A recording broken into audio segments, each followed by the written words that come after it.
Hello बच्चों, कैसे हैं आप सब और क्या हालचाल हैं आपके। तो भाई स्टार्टिंग के 2 लेक्चर्स के बाद अब हम स्टार्ट कर रहे हैं अपना तीसरा लेक्चर। आज हम बात करेंगे बच्चों सेक्शन 2 की।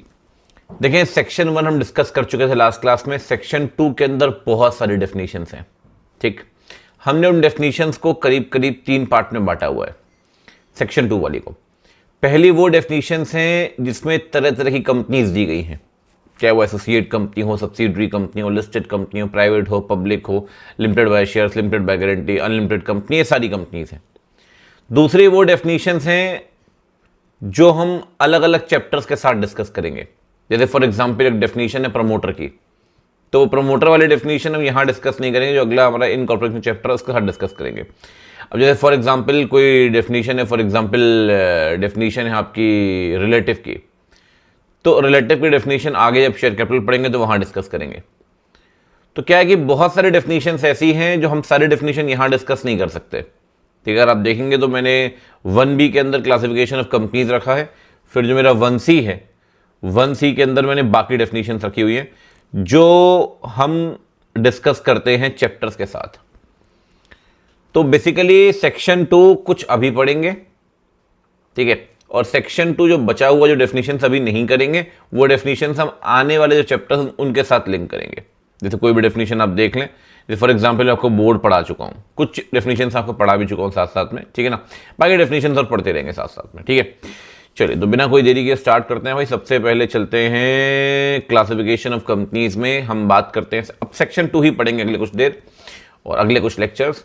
सेक्शन 2 के साथ कुछ सेक्शंस कनेक्ट होंगे, जैसे प्राइवेट कंपनी में 14 और 18 कनेक्ट होगा, वो मैं साथ में करवाऊंगा।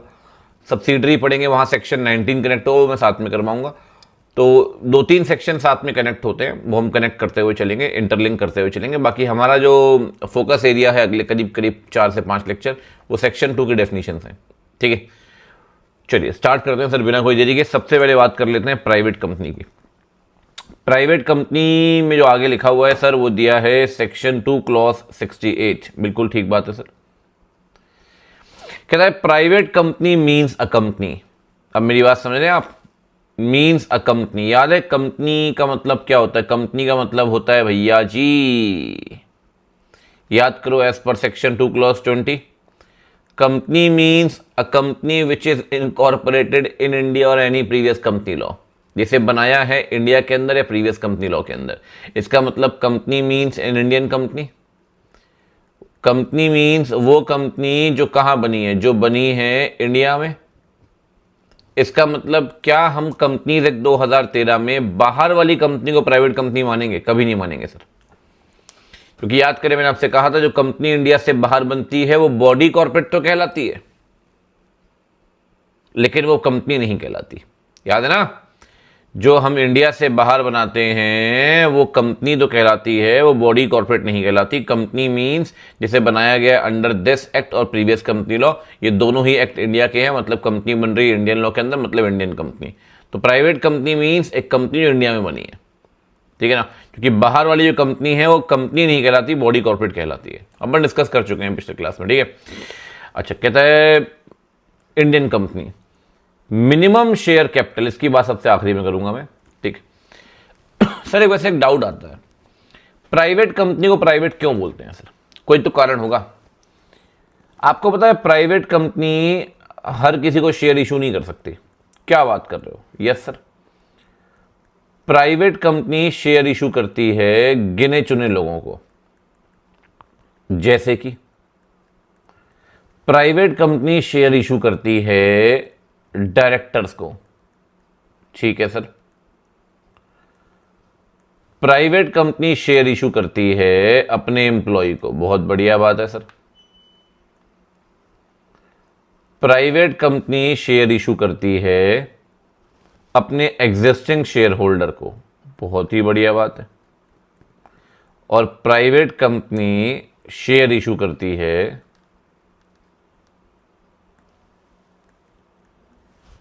और किसको इशू करती है सर? और इशू करती है इन्वेस्टर्स को। इन्वेस्टर की बात भी करेंगे आराम से। सर देखो, प्राइवेट कंपनी में क्या है कि शेयर्स तो हर कोई ले नहीं सकता, पब्लिक तो शेयर ले नहीं सकती, तो शेयर कौन लेगा? तो कहता है शेयर लेंगे सर ये 4 लोग शेयर लेंगे। 4 लोग कौन कौन से हैं भाई? 4 लोग में सबसे पहली है डायरेक्टर्स को शेयर दिए, डायरेक्टर शेयर लेगा, प्राइवेट कंपनी का एम्प्लॉय शेयर लेगा, प्राइवेट कंपनी का एग्जिस्टिंग शेयर होल्डर शेयर लेगा और इन्वेस्टर शेयर लेंगे। अब आप बोलोगे सर ये बाकी सब तो सुना है, ये इन्वेस्टर क्या होता है? कभी शार्क टैंक देखा है आपने? नहीं देखा है। देखा है तो बहुत अच्छा है, नहीं देखा तो भी अच्छा है, दोनों बता देता हूं आपको। आपको पता है जो स्टार्टअप में पैसे लग रहे हैं, ये पैसे कौन लगाता है? स्टार्टअप्स के अंदर बहुत सारे इन्वेस्टर बैठे हैं मार्केट में, जिन्हें हम अलग अलग नाम से जानते हैं, जिन्हें हम कई बार कहते हैं प्राइवेट इक्विटी फर्म्स, जिन्हें हम कई बार कहते हैं एंजल इन्वेस्टर्स, और जिन्हें हम कई बार कहते हैं वेंचर कैपिटलिस्ट।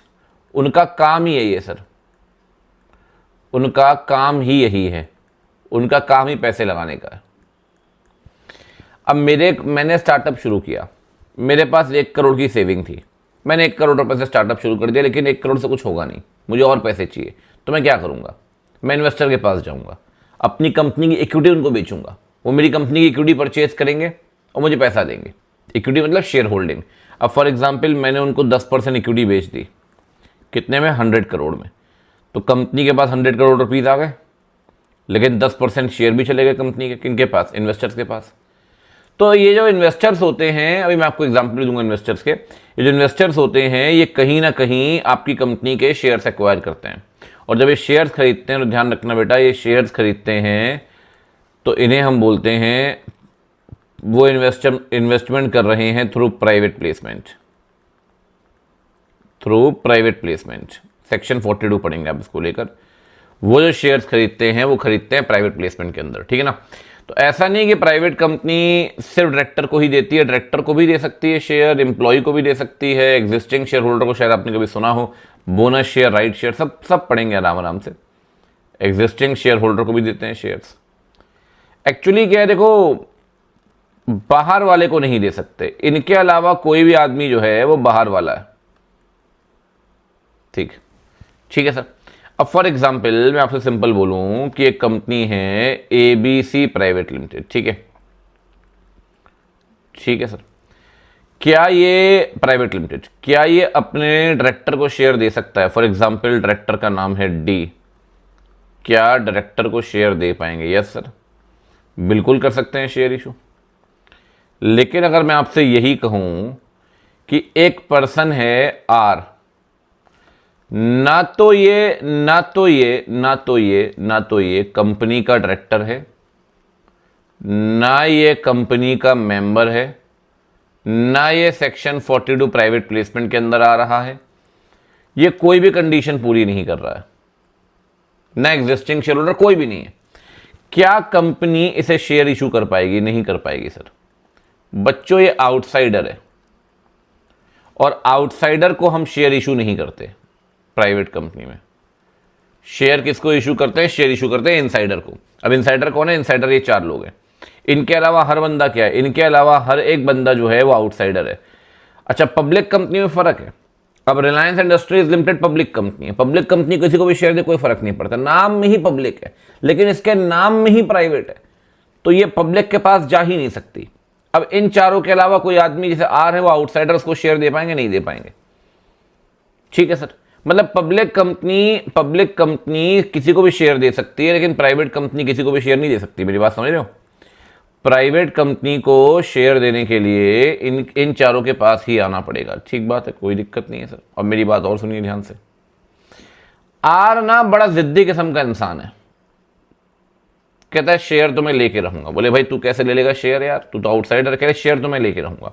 चलो R की बात करते हैं, उससे पहले एक बात और बताओ, क्या एक डायरेक्टर अपने शेयर ट्रांसफर बेच सकता है क्या दूसरे डायरेक्टर को, मिस्टर E को?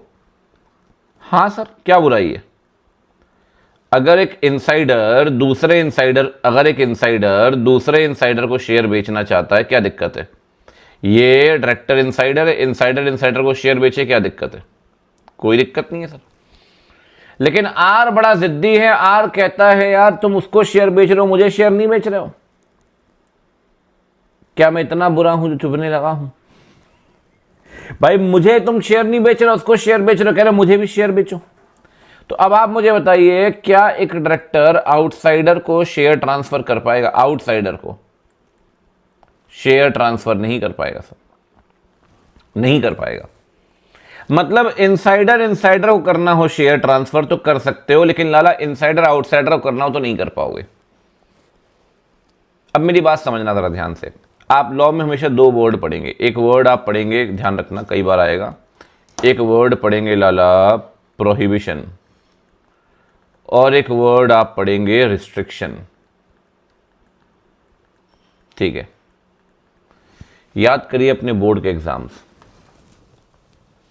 जब अक्टूबर आया तो घर वालों ने क्या बोला, बेटा तू बाहर तो जाएगा लेकिन सिर्फ 2 घंटे के लिए, उसके आगे तू बाहर नहीं जाएगा।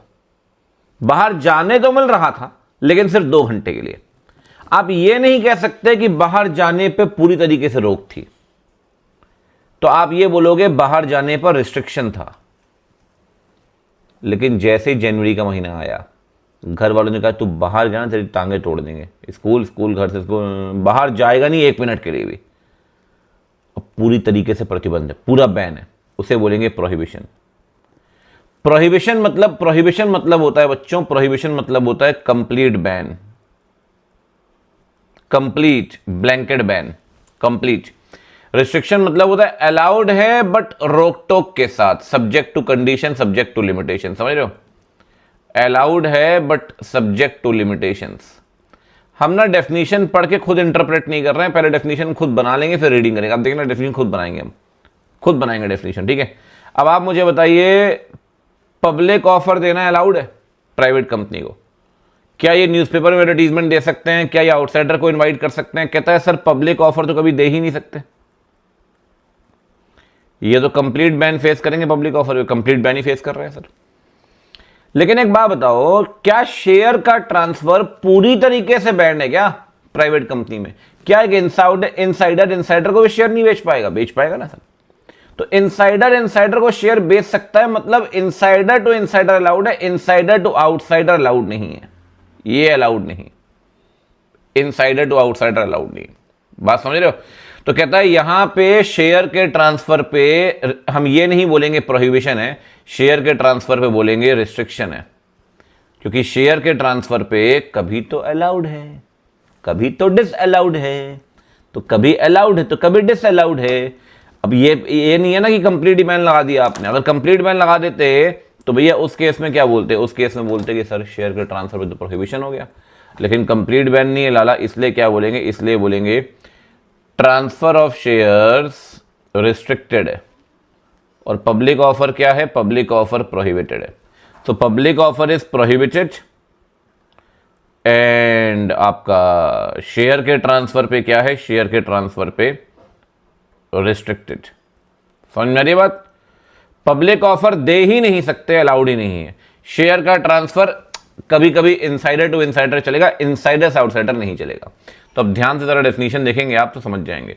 लिखा हुआ है सर, कहता है ट्रांसफर पे कौन सा वर्ड यूज किया? ट्रांसफर पे प्रोहिबिशन वर्ड यूज नहीं किया, ट्रांसफर पे वर्ड यूज किया रिस्ट्रिक्शन।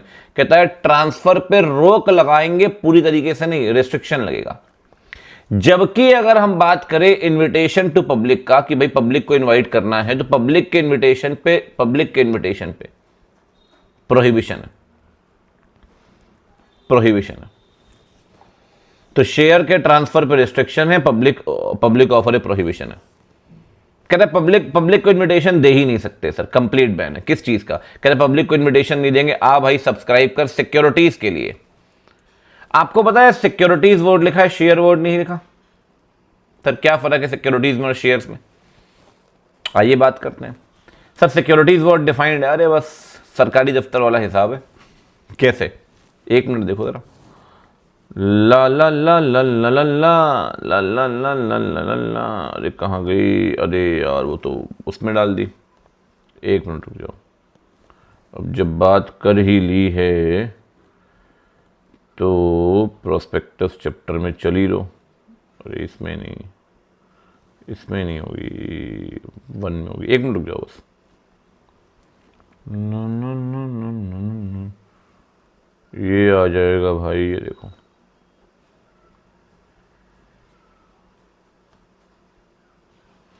ये दिख रहा है। एक्चुअली है क्या, सेक्शन 2 क्लॉज 81 है सिक्योरिटीज का कंपनीज एक्ट में, और लिखा है securities means securities as defined in section 2 clause H of the SCRA, बोलते हैं शॉर्ट में से SCRA, ये कई बार आएगा SCRA 1956। अब एक बात बताओ, क्या कंपनीज एक्ट ने सिक्योरिटी वर्ड को डिफाइन किया है? पब्लिक ऑफिस वाला हिसाब है। अब उनके पास गए, उसने कहा यहाँ तो नहीं है, दूसरे साहब के पास जाओ, दूसरे साहब के पास जाओ। हम कंपनी देख के पास गए, हमने कहा सिक्योरिटी वर्ड समझा दो यार। कह हमने सिक्योरिटी वर्ड हम समझाएंगे, बट सिक्योरिटी वर्ड हम नहीं समझाएंगे। कह रहा सिक्योरिटी का मतलब वो है जिसे सिक्योरिटी के तौर पर डिफाइंड किया गया, एज डिफाइंड इन SCRA। इन्होंने सीधे हमें SCRA भेजे, कह रहे जाओ SCRA डेफिनेशन पढ़ो। जैसे SCRA सिक्योरिटी मानता है, उसे हम भी सिक्योरिटी मानेंगे। अब सर SCRA किसे सिक्योरिटी मानता है? SCRA कहता है ये सारी चीजें सिक्योरिटी है? अभी नहीं पढ़ेंगे, इसे आराम से पढ़ेंगे प्रोस्पेक्टस चैप्टर के अंदर। बट SCRA कहता है ये सारी चीजें सिक्योरिटी है। SCRA कहता है सर आपके शेयर्स भी सिक्योरिटीज हैं, आपके बॉन्ड, आपके डिवेंचर, सब कुछ सिक्योरिटीज है। मतलब सिक्योरिटी जो है ना, सिक्योरिटी फ्यूचर ऑप्शन कभी आपने शायद सुना हो, नहीं सुना तो पढ़ेंगे, ऐसी कोई दिक्कत नहीं है। तो कहता है म्यूचुअल फंड वाली भी जो है वो भी सिक्योरिटीज हैं। शेयर, स्टॉक, डिवेंचर, है ना, डेरिवेटिव, फ्यूचर ऑप्शन, सब कुछ है सर। मतलब आप ये कह सकते हैं सर, अगर आप सिक्योरिटीज की बात करें कि what is the meaning of securities, तो यहाँ पे जैसे लिखा हुआ है ना कि प्राइवेट कंपनी में आप सिक्योरिटीज ऑफर नहीं कर पाएंगे। तो कहता है सर इस केस में ध्यान रखिए, समझने के लिए, अभी पूरा तो नहीं पढ़ रहे हैं अभी हम securities is like an umbrella. Securities में शेयर्स भी आएंगे, सिक्योरिटीज में डिवेंचर भी आएंगे, सिक्योरिटीज में बॉन्ड भी आएगा, सिक्योरिटीज में म्यूचुअल फंड भी आएगा, सिक्योरिटीज में डेरिवेटिव भी आएगा, सब आएगा। तो एक बात समझ रहे हो, हर शेयर सिक्योरिटी है, लेकिन क्या हर सिक्योरिटी को शेयर मानेंगे? नहीं सर, सिक्योरिटीज वर्ड का जो एम्बेड है ना, स्कोप है ना, वो कहीं ज्यादा बड़ा है शेयर के मुकाबले। तो शेयर अलग है, सिक्योरिटीज अलग है, ठीक है ना। सिक्योरिटीज में शेयर भी आता है, मतलब हर शेयर जो है वो सिक्योरिटी है, बट हर सिक्योरिटी शेयर हो जरूरी नहीं है। अच्छा, डेफिनेशन में क्या लिखा है? डेफिनेशन में लिखा है कि प्राइवेट कंपनी किसी भी सिक्योरिटीज के लिए ऑफर नहीं दे सकती। तो कल को अगर क्वेश्चन, एनी सिक्योरिटीज, कल को अगर क्वेश्चन आ गया कि भाई क्या डिवेंचर के लिए ऑफर दे सकते हैं क्या? डिवेंचर के लिए ऑफर दे सकते हैं क्या? डिवेंचर के लिए नहीं सर। क्या बॉन्ड का ऑफर दे सकते हैं क्या? एनी सिक्योरिटी लिखा हुआ है, नहीं सर। क्या शेयर का ऑफर? नहीं सर। क्या म्यूचुअल फंड? नहीं सर, कुछ भी अलाउड नहीं है सर, क्योंकि इन्होंने सिर्फ शेयर नहीं लिखा, सिक्योरिटीज लिखा है। सिक्योरिटी मतलब कोई भी सिक्योरिटी नहीं आएगी। तो कहता है प्रोहिबिशन है सर, इन्विटेशन टू पब्लिक, मतलब पब्लिक को इन्वाइट कर ही नहीं सकते किसी भी सिक्योरिटीज को खरीदने के लिए। और शेयर के ट्रांसफर पे क्या डाला? शेयर के ट्रांसफर पे बेटा रिस्ट्रिक्शन। ये अपन ने रटना नहीं है, न पढ़ के समझना, अपन समझ चुके हैं, उसके बाद ये लाइन पढ़ रहे हैं। और ये रिस्ट्रिक्शन कहाँ लगाओ? रिस्ट्रिक्शन लगाओगे आर्टिकल के अंदर। आर्टिकल एक्चुअली कंपनी की रूल बुक होती है ना, तो आर्टिकल में कहता है हर कंपनी, हर प्राइवेट कंपनी के आर्टिकल में 3 बातें लिखी होनी चाहिए। शेयर के ट्रांसफर पर रिस्ट्रिक्शन है, पब्लिक ऑफर पे प्रोहिबिशन है, पब्लिक इन्विटेशन पे पब्लिक इन्विटेशन दे ही नहीं सकते to subscribe for any security of the company. ठीक। तीसरी बात कहता है प्राइवेट कंपनी में मेंबर जो होंगे वो 200 होंगे।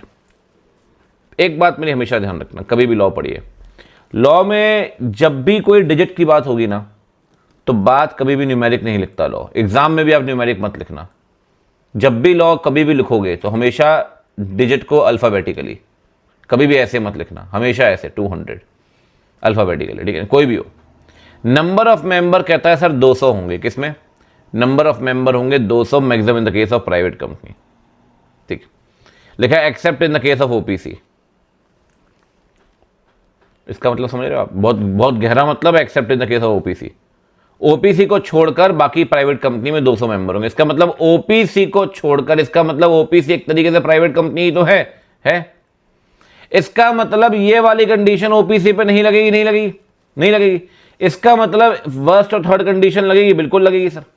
भाई अगर आपने अगर ये लिख दिया ना कि सेकंड कंडीशन ओपीसी पे नहीं लगेगी, तो इंप्लाइड है कि फर्स्ट और थर्ड कंडीशन तो लगेगी। मतलब ओपीसी के अंदर भी पब्लिक ऑफर प्रोहिबिशन है, और ओपीसी के अंदर भी शेयर ट्रांसफर रिस्ट्रिक्शन है।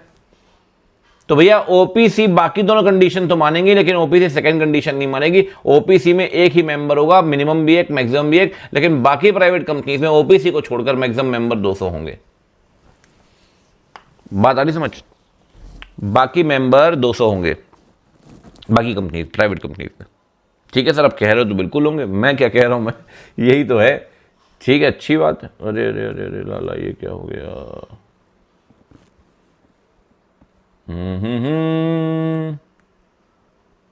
अब देखिए कहानी क्या बोलती है, समझते हुए चल रहे हैं भी, ठीक है ना। एग्जाम्पल दे रहा हूं सर, ठीक है। कहता है सर मैक्सिमम मेंबर कितने होंगे, अभी पढ़ा आपने। कहता है जी मैक्सिमम मेंबर होंगे जी 200। अच्छी बात है सर। अब 200 मेंबर है मैक्सिमम। अब एक बात बताओ, एक कंपनी है ए प्राइवेट लिमिटेड, उसके यहां एम्प्लॉय काम करते हैं कितने? उसके यहां लाला एम्प्लॉय काम करते हैं फॉर एग्जाम्पल 4500। अब प्राइवेट कंपनी अगर एम्प्लॉय को शेयर देती है तो आपको पता है ईसॉप लेकर आते हैं, एम्प्लॉय स्टॉक ऑप्शन प्लान। क्या प्राइवेट कंपनी एम्प्लॉय को शेयर दे सकती है? बिल्कुल दे सकती है। मैंने आपसे स्टार्टिंग में कहा प्राइवेट कंपनी डायरेक्टर एम्प्लॉय को शेयर दे सकती है, एम्प्लॉय को दे सकती है शेयर, ईसॉप लेके आती है, एम्प्लॉय स्टॉक ऑप्शन प्लान। अब सर एक बात बताओ, अगर आप 4500 एम्प्लॉय को शेयर दोगे तो 4500 मेंबर बन जाएंगे, जबकि मैक्सिमम मेंबर की लिमिट ही 200 है। तो ये तो बड़ी दिक्कत आ गई प्राइवेट कंपनी को, बेचारे एम्प्लॉय को शेयर दे ही नहीं पाएंगे। इसके लिए एक एक्सेप्शन निकाला गया। कहता है जब भी आप 200 की काउंटिंग करोगे ना, चलो भाई काउंटिंग करते हैं 200 की, 200 की आप काउंटिंग करेंगे जब कभी भी, तो ध्यान रखना वो एम्प्लॉय जो मेंबर है उसे 200 में काउंट नहीं करेंगे। He will not be counted in the number of 200, नहीं काउंट होगा सर। ऐसा नहीं है कि वो एम्प्लॉय मेंबर है तो उसे राइट नहीं होंगे। याद करो मैंने आपसे स्टार्टिंग में कहा था, मेंबर के पास लाला 2 राइट होते हैं। याद करिए। मेंबर के पास 2 राइट कौन कौन से होते हैं? मेंबर के पास 2 राइट होते हैं, एक होता है डिविडेंड का, एक होता है वोटिंग का। तो आप बताइए, मेंबर के पास डिविडेंड का अधिकार होगा? बिल्कुल होगा। मेंबर के पास वोटिंग का अधिकार होगा? बिल्कुल होगा। कहता है मेंबर डिविडेंड भी ले सकता है, मेंबर वोट भी डाल सकता है। मेंबर के पास पूरे अधिकार है, डिविडेंड वोटिंग का पूरा अधिकार है, कोई दिक्कत नहीं। Member is entitled for dividend, member is entitled for voting, कोई दिक्कत नहीं है सर। उसके पास डिविडेंड वोटिंग का पूरा अधिकार है। मतलब वो 200 में काउंट नहीं होगा, लेकिन बाकी उसके पास सारे अधिकार है सर, बाकी उसके पास सारे राइट्स हैं। वो बिल्कुल 200 में काउंट नहीं होगा। लेकिन ऐसा नहीं है कि मेंबर को तुम वोट करने से रोक लोगे या मेंबर को डिविडेंड नहीं दोगे। भैया तू तो भैया एम्प्लॉय है, एम्प्लॉय है जो मेंबर है वो सारे अधिकार यूज करेगा, जीएम में जाएगा, वोट करेगा, डिविडेंड लेगा, सब कुछ करेगा, बट 200 में काउंट नहीं होगा, नहीं होगा सर। ये भी ठीक नहीं होगा सर। एक बात बताओ, अगर इन्होंने 4500 एम्प्लॉय को शेयर दिए, काउंट होंगे? नहीं काउंट होंगे। एक दिन क्या हुआ, अचानक से 1200 एम्प्लॉय ने रिजाइन कर दिया, शेयर्स तो थे उनके पास, क्या अब वो काउंट होंगे? अभी भी नहीं होंगे। मेरी एक बात हमेशा ध्यान रखना, बस आप ये देख लेना अलॉटमेंट के दिन एम्प्लॉय थे कि नहीं थे। जिस दिन अलॉटमेंट हुआ एम्प्लॉय थे, उस दिन थे सर। आज एम्प्लॉय हैं तो भी काउंट नहीं होंगे, आज एम्प्लॉय नहीं है रिजाइंड तो भी काउंट नहीं होंगे सर। मेरी बात समझिए, ये आपका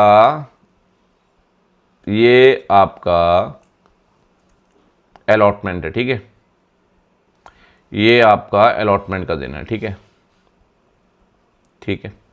अलॉटमेंट हो गया। इसके बाद 2 बातें हैं। अलॉटमेंट के बाद आप आज भी एम्प्लॉय हो और कुछ एम्प्लॉय ने छोड़ भी दिया।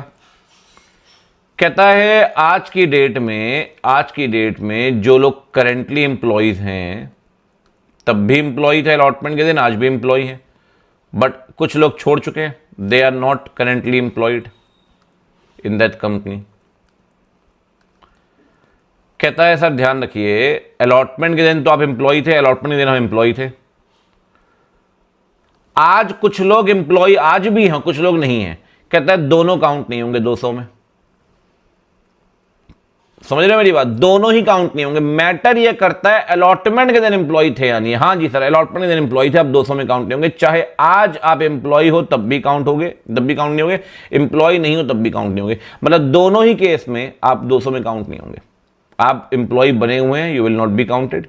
आप अगर छोड़ चुके हैं, you will not be counted. दोनों ही केस में आप 200 में काउंट नहीं होंगे। तो कोई फर्क नहीं पड़ता आज क्या हो, फर्क ये पड़ता है कि अलॉटमेंट के दिन आप क्या थे। अलॉटमेंट के दिन आप क्या थे? अलॉटमेंट के दिन एम्प्लॉय थे, काउंट नहीं होंगे सर। कोई मतलब ही नहीं कि काउंट हो जाए आप, चाहे आज हो या ना हो, उससे मतलब नहीं है। ठीक है, एग्जाम्पल लेता हूं आपको, अब आपको आंसर देना, ठीक है। अरे यार, मैं तो चलो बना रहा था पेन से, बट हाइलाइटर से बन गया। चलो कोई बात नहीं, बढ़िया है, जिससे बन जाए।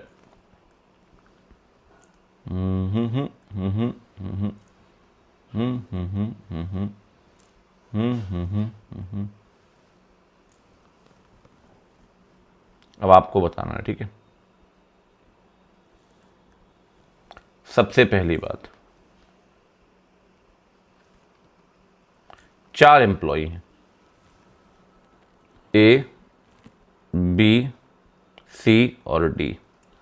ज्वाइनिंग कब हुई पहले ये बताओ। पहले एक ही बात करते हैं आराम से। ए की ज्वाइनिंग हुई 1 अप्रैल 1998 में।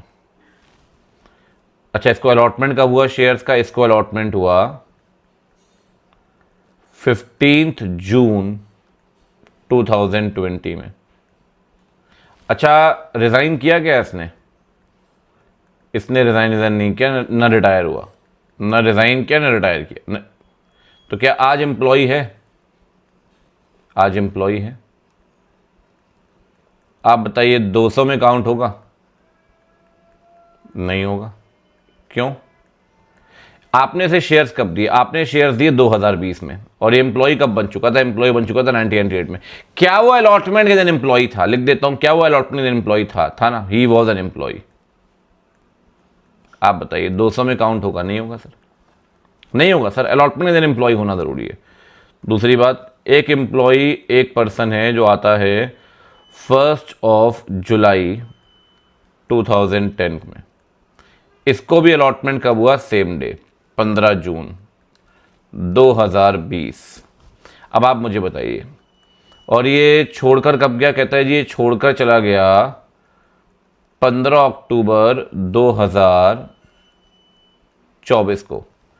आप मुझे बताओ, इस दिन कंपनी में आया 2010 में, 2024 में चला भी गया, लेकिन बीच में उसको अलॉटमेंट हुआ था। क्या उस दिन एम्प्लॉय था अलॉटमेंट दिन? हाँ जी सर, अलॉटमेंट दिन एम्प्लॉय था ना? बिल्कुल था।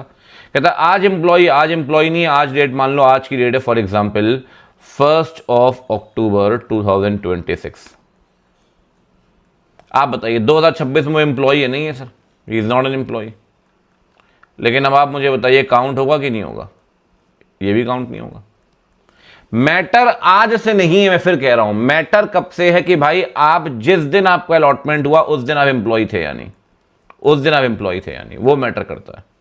ठीक। अच्छा, एक बात और बताओ, एक पर्सन है सी, इसने कंपनी ज्वाइन की 1 जून 2005 को।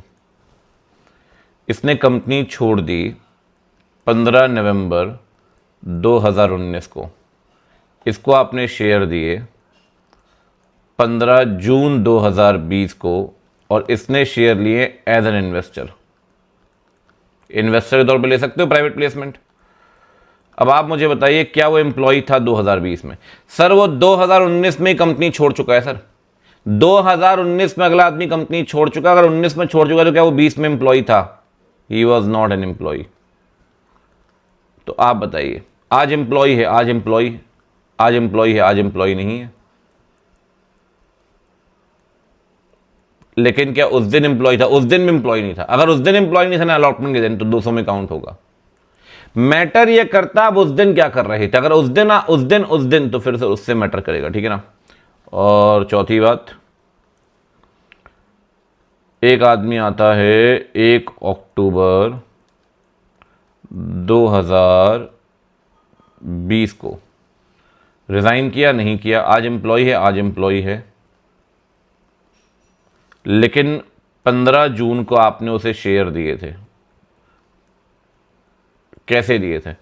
15 जून को आपने उसे शेयर दिए थे। ही was an investor.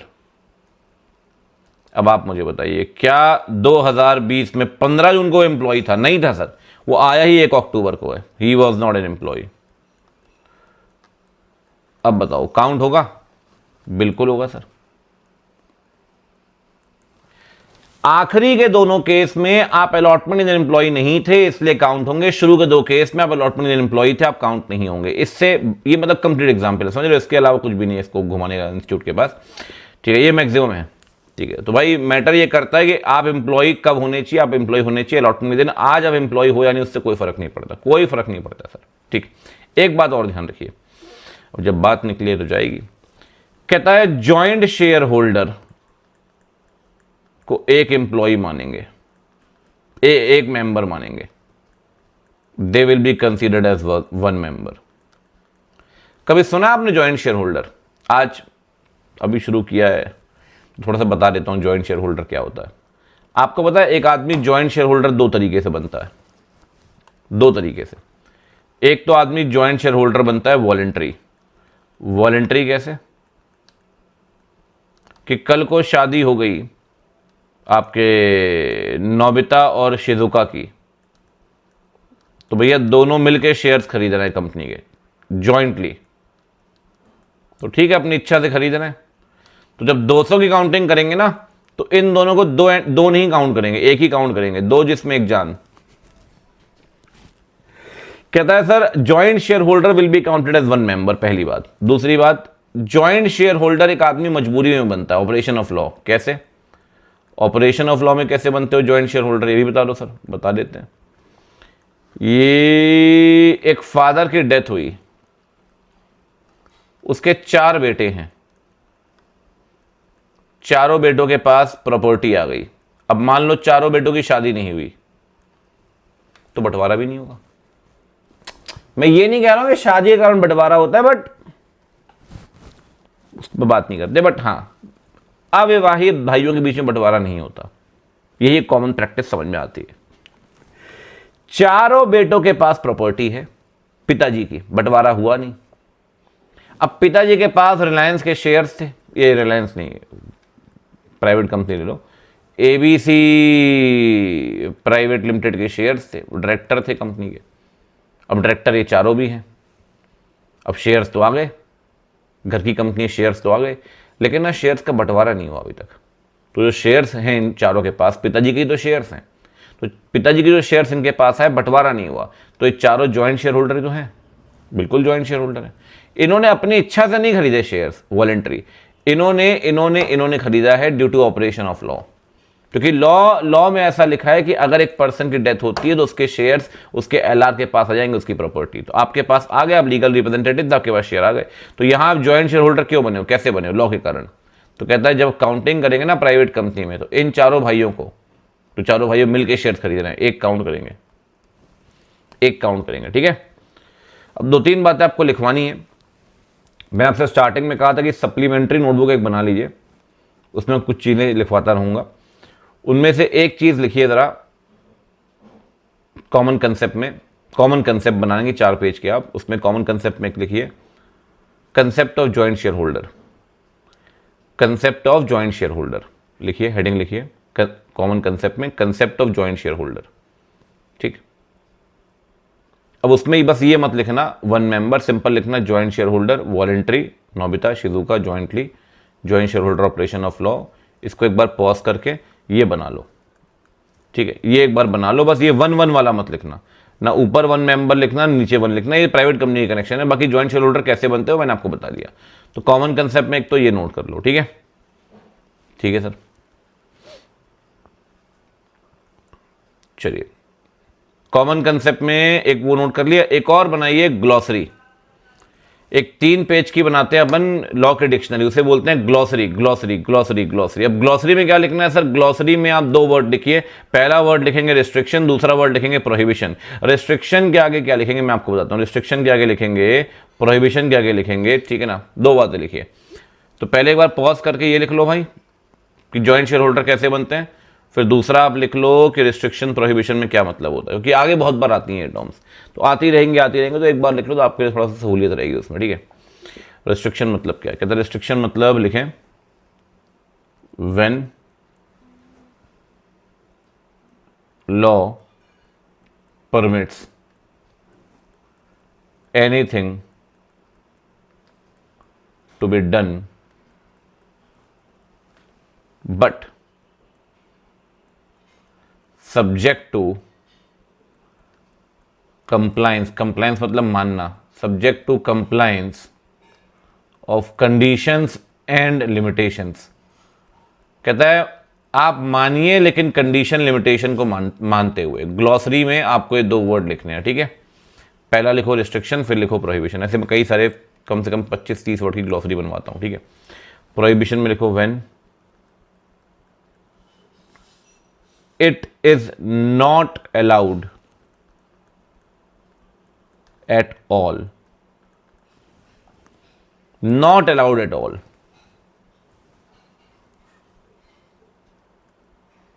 to do anything which is specified in law। वो आपको अलाउड ही नहीं है सर। तो ये आप कहाँ लिखेंगे जनाब? ये आप लिखेंगे प्रोहिबिशन में। और ये कहाँ लिखेंगे आप? ये लिखेंगे आप रिस्ट्रिक्शन में। तो रिस्ट्रिक्शन और प्रोहिबिशन में मतलब ग्लॉसरी के अंदर 2 वर्ड आ गए अपने कॉमन कंसेप्ट में। आपने जॉइंट शेयर होल्डर लिख लिया। अभी मैं सिक्योरिटीज वर्ड नहीं लिखवा रहा हूँ, ठीक है। ठीक है सर, ये मैं आपको लास्ट में बताऊंगा हर क्लास में क्या क्या नोट करना आपको, ठीक है। कुछ चीज़ें साथ में नोट करवाता हूँ, कुछ मैं आपको होमवर्क देता हूँ, ठीक है। चलिए, तो ये हो गया डन। चलिए एक बार ज़रा डेफिनेशन के दर्शन करो भैया फटाफट से। कहता है मेंबर होंगे 200, अच्छी बात है सर, होना भी चाहिए। क्या लिखा हुआ है? अगर 2 या उससे ऊपर लोग शेयर होल्ड करते हैं किसी कंपनी में जॉइंटली, तो they shall for the purposes of this clause be treated as single member. कहता है आप उन्हें इस क्लॉज के लिए 2 या उससे ऊपर मतलब जॉइंट शेयर होल्डर अगर शेयर होल्ड करते हो तो आप उसे सिंगल मेंबर मानेंगे, ठीक है। वो चारों भाई सिंगल मेंबर कहलाएंगे। दूसरी बात सुनिए, अगर आप एम्प्लॉयमेंट में हो, आर मतलब प्रेजेंट टेंस, आप एम्प्लॉयमेंट में हो या आप एम्प्लॉयमेंट में थे, फॉर्मरली इन द एम्प्लॉयमेंट, आप एम्प्लॉयमेंट में थे, आप एम्प्लॉयमेंट के दौरान मेंबर बने, जब एम्प्लॉयमेंट में थे, while in that employment you became member. तो कहता है आप एम्प्लॉयमेंट, या तो आज आप एम्प्लॉय हो या एम्प्लॉय थे और एम्प्लॉयमेंट के वक्त इन दैट एम्प्लॉयमेंट आप मेंबर बने। तो कहता है सर अगर आप एम्प्लॉयमेंट छोड़ने के बाद भी मेंबर हो, continue to be member after the employment ceased, मतलब आप एम्प्लॉयमेंट में जब थे, जब आप एम्प्लॉय थे तो आप मेंबर बन गए, लेकिन कंपनी छोड़ने के बाद एम्प्लॉय तो नहीं हो आप, लेकिन मेंबर तो फिर भी हो। कहता है फिर वो भी आप भी काउंट नहीं होंगे in the number of members, you will not be included. मतलब प्रेजेंट एम्प्लॉय पास्ट एम्प्लॉय दोनों काउंट नहीं होंगे, जो आर इन द एम्प्लॉयमेंट वो भी काउंट नहीं होंगे, and who were in the employment, और जब उन्हें मेंबर बनाया गया, who were member time of employment, अगर आज वो छोड़ भी चुके हैं कंपनी तो भी उन्हें काउंट नहीं करेंगे इस केस में। बात आ रही समझ? ठीक है सर, बढ़िया है, कोई दिक्कत नहीं है। 3 कंडीशन है सर, 3 कंडीशन। और हर प्राइवेट कंपनी के आर्टिकल में तीनों कंडीशन लिखी होनी चाहिए। हर प्राइवेट कंपनी के आर्टिकल में तीनों कंडीशन लिखी होनी चाहिए। रिस्ट्रिक्शन है शेयर के ट्रांसफर करने पे, प्रोहिबिशन है पब्लिक ऑफर पे, और ओपीसी को छोड़कर मैक्सिमम मेंबर 200 होंगे। आपको पता है 2015 से पहले तक हर प्राइवेट कंपनी को मिनिमम 1 लाख की शेयर कैपिटल होनी जरूरी थी, मैंडेटरी था कि 1 लाख की कैपिटल होनी चाहिए। 2015 में अमेंडमेंट आया, सरकार ने पॉइंट डिलीट कर दिया मिनिमम पेड अप कैपिटल में। एक बात बताओ, एक आदमी के पास 5,000 रुपये पड़े हैं, वो गोलगप्पे की रेडी लगाना चाहता है, ठेला लगाना चाहता है गोलगप्पे का। मान लो उसका नाम है Sanjay water balls private limited खोलना चाहता है, कोई बुराई है सर? नहीं, जिसका बिजनेस 5,000 में एस्टेब्लिश हो जाएगा, क्या आप उसे ये बोलोगे तो 1 लाख की कैपिटल लगा? अरे सर क्या लॉजिक है 1 लाख का यार? जब 5,000 में आपकी कंपनी बन सकती है, 5,000 की कैपिटल आपका बिजनेस स्टार्ट हो सकता है, तो 1 लाख रुपए क्यों लाओगे आप?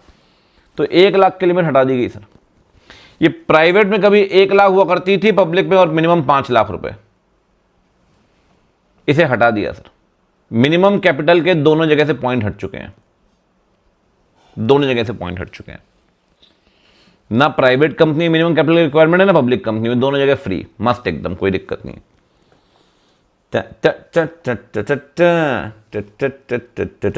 बात आ रही समझ? चलो अब मेरी एक बात और सुनो फटाफट से। कोई भी कंपनी प्राइवेट तब कहलाएगी जब वो तीनों कंडीशन पूरी करेगी। मतलब आर्टिकल में तीनों कंडीशन लिखी होगी, आप तीनों कंडीशन पूरी करें, आप कंपनी प्राइवेट कंपनी कहलाएंगे। कौन सी तीनों कंडीशन? 1 2 3। ठीक।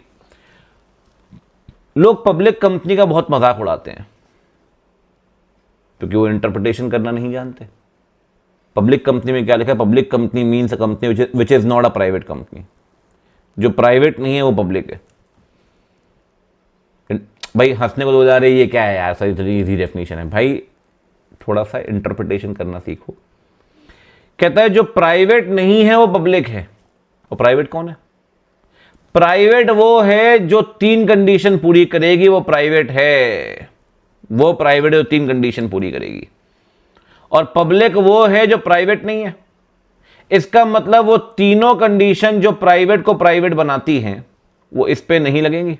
यही तो इंटरप्रिटेशन होगा ना, डीकोड करें तो यही तो इंटरप्रिटेशन होगा सर, कि भाई जो तीन कंडीशन प्राइवेट पे लगती हैं वो पब्लिक पे नहीं लगेंगी। भाई it is not a private company, it means private company में लगने वाली तीन कंडीशन इस पे नहीं लगेंगी, नहीं लगेंगी। इसका मतलब private company public offer prohibition था, पब्लिक ऑफर पे वो कंडीशन यहां लगेगी नहीं क्योंकि तो प्राइवेट है ही नहीं। इसका मतलब पब्लिक ऑफर यहां पर अलाउड है। वहां शेयर के ट्रांसफर में रिस्ट्रिक्शन था, वो कंडीशन तो यहां लगेगी नहीं।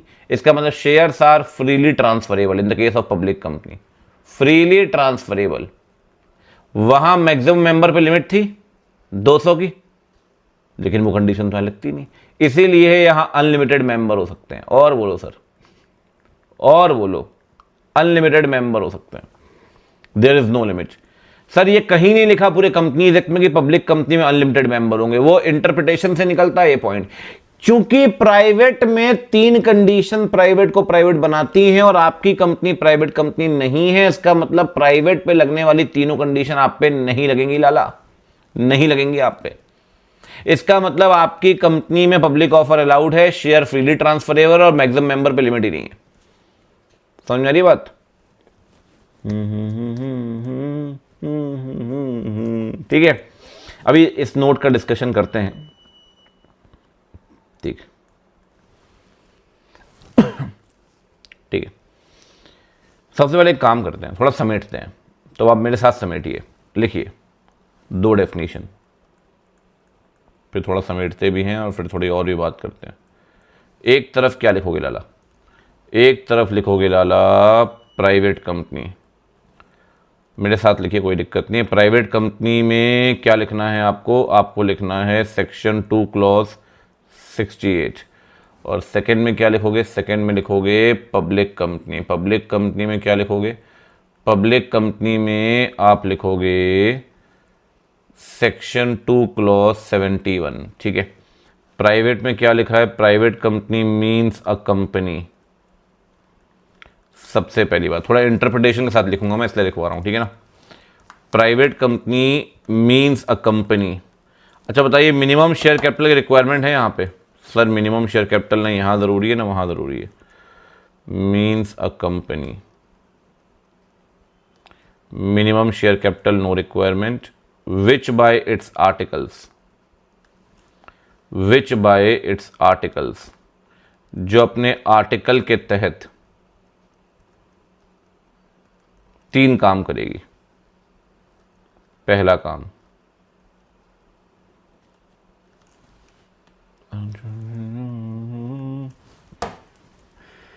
बताइए सबसे पहला काम क्या करेगी भाई? सबसे पहला काम करना है आपको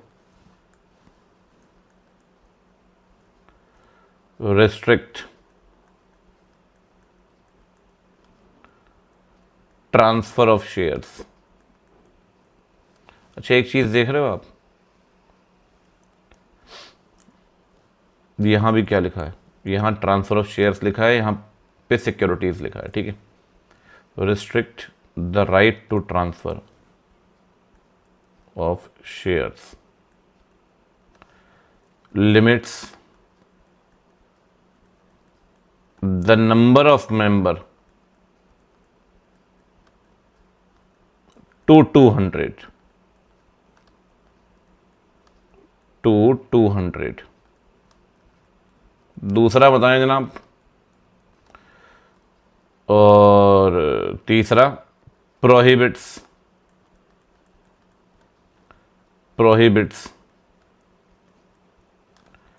any invitation to public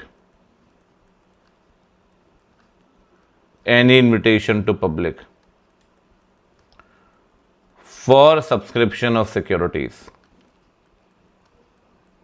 for subscription of any securities भी नहीं, any securities।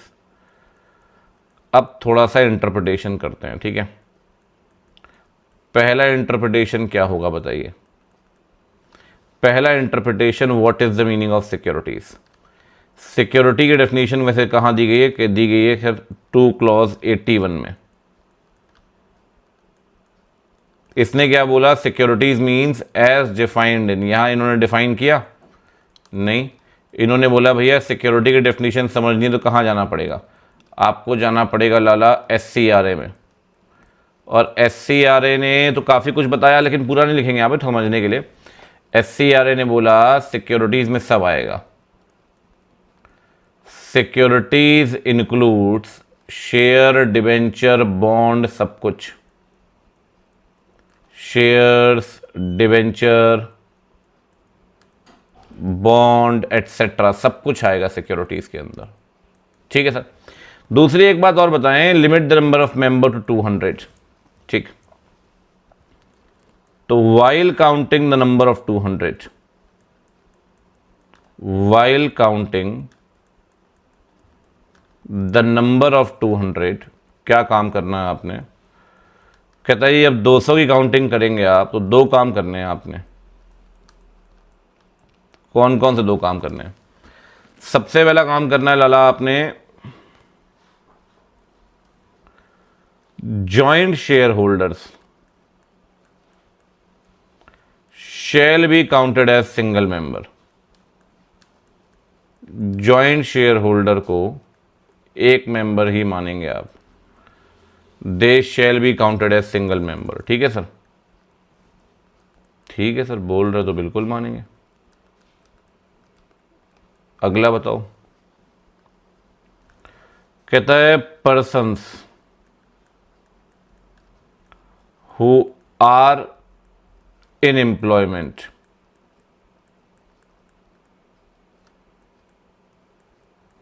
और persons who were members while in that employment, जब वो एम्प्लॉय थे तभी उनको शेयर मिले।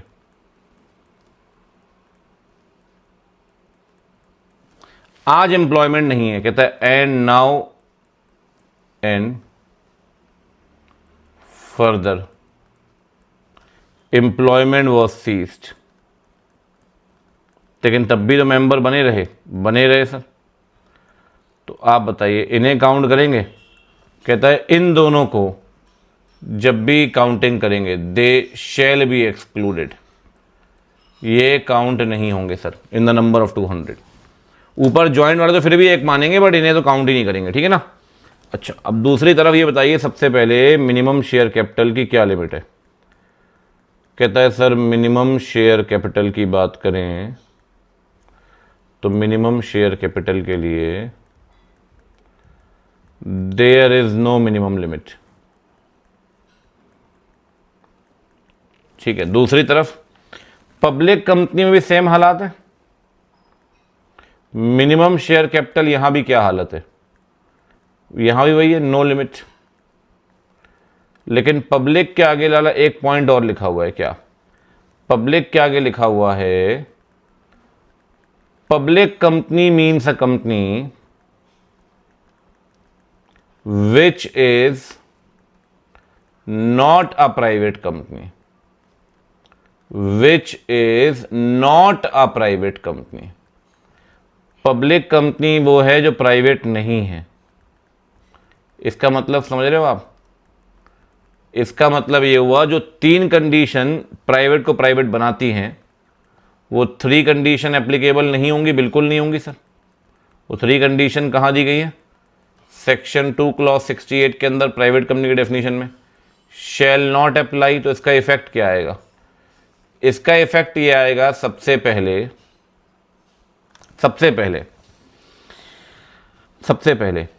कहता है पब्लिक इन्विटेशन टू ऑफर या पब्लिक ऑफर या पब्लिक इन्विटेशन इज अलाउड, कोई दिक्कत नहीं है, कोई रोकने वाला नहीं है। दूसरी बात, शेयर्स आर फ्रीली ट्रांसफरेबल, बिल्कुल सही बात है sir, shares are freely transferable. और अल्टीमेटली तीसरा पॉइंट कहता है सर यहां पे there is no limit on number of member, member पे कोई लिमिट ही नहीं होगी sir. There is no limit on number of member, number of member पे कोई लिमिट नहीं है, जाओ मौज करो, किसी ने मना नहीं किया आपको, ठीक है। तो कहता है वो 3 कंडीशन जो हैं वो लगेंगी ही नहीं, मतलब मेंबर पे कोई लिमिट नहीं है उस केस में, ठीक है। पब्लिक में एक पॉइंट और बचा हुआ मैं आपको बता देता हूं, बस अभी 2 मिनट रुक जाइए। पब्लिक में एक पॉइंट और है वो मैं आपको बताता हूं।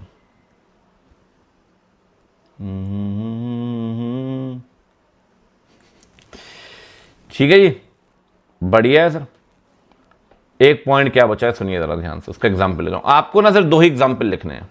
अच्छा, कुछ नोटिंग मैं साथ में करवाता हूं, कुछ में आपको ये फाइल मिल जाएगा, आपको ड्राइव का लिंक ये सारे उसमें मिल जाएंगे आपको। कुछ आपको आराम से क्लास के बाद नोट करना, जैसे ये वाला इलस्ट्रेशन है तो ये वाला इलस्ट्रेशन जो है ये आप आराम से नोट करिएगा, ठीक है सर। तो 2 ही इलस्ट्रेशन नोट करने हैं, एक वो वाला इलस्ट्रेशन और दूसरा एक और इलस्ट्रेशन बता रहा हूँ बस आप, मैं आपको चाहे तो इसको साथ में भी लिख सकते हैं, ऐसी दिक्कत नहीं है, सेकंड नंबर वाले को। तो एक सब कुछ लिखवा दिया मैंने साथ साथ में। इलस्ट्रेशन नंबर 1 जो है ना, ये इलस्ट्रेशन नंबर 1 है, इसको आपको लिखना है, ठीक है। पहले नंबर 2 समझते हैं जरा, ठीक है।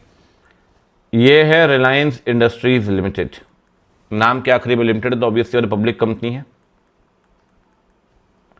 Public company. इसके ना एक सब्सिडरी, अभी पढ़ेंगे अगली क्लास में सब्सिडरी का मतलब क्या होता है। इसके ना बेटा एक सब्सिडरी कंपनी है और सब्सिडरी कंपनी का नाम है Reliance for example retail private limited.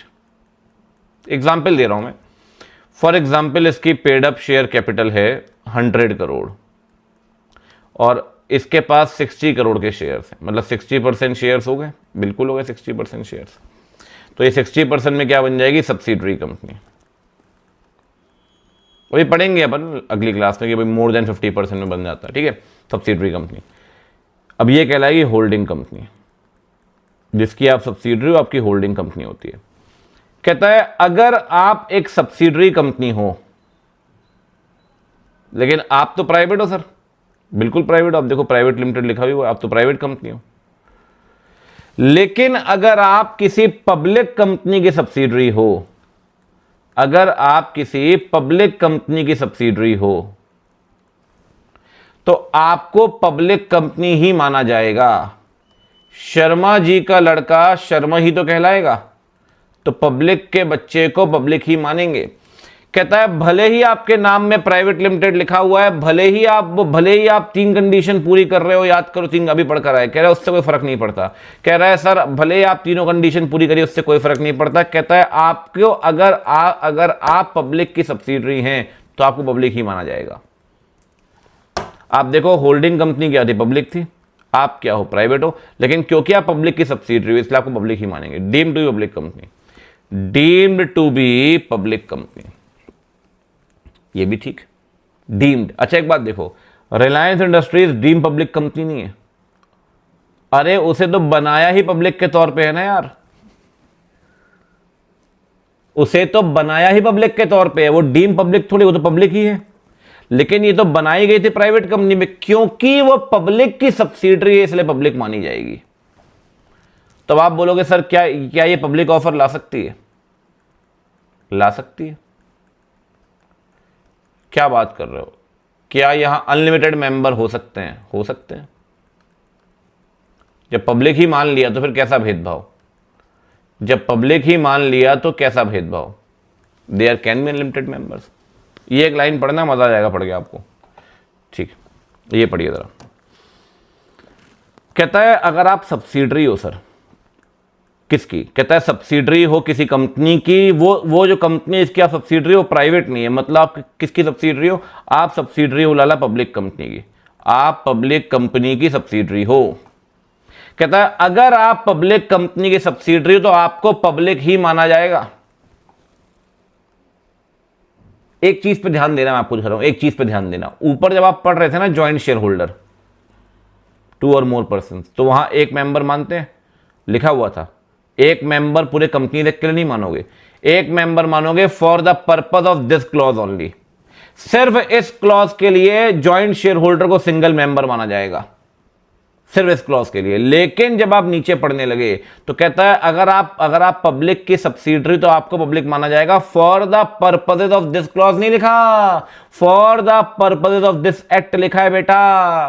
पूरे एक्ट के लिए आपको पब्लिक कंपनी ही माना जाएगा। मतलब आप जो सारे काम एक पब्लिक कंपनी कर सकती है वही सारे काम एक डीम पब्लिक कंपनी भी कर सकती है। इसे पब्लिक मान लिया सिर्फ इस क्लॉज के लिए नहीं, आपने पब्लिक मान लिया इस एक्ट के लिए। मतलब इस एक्ट के जो प्रोविजन पब्लिक पे लगते हैं वो सारे के सारे प्रोविजन इस पे भी लगेंगे।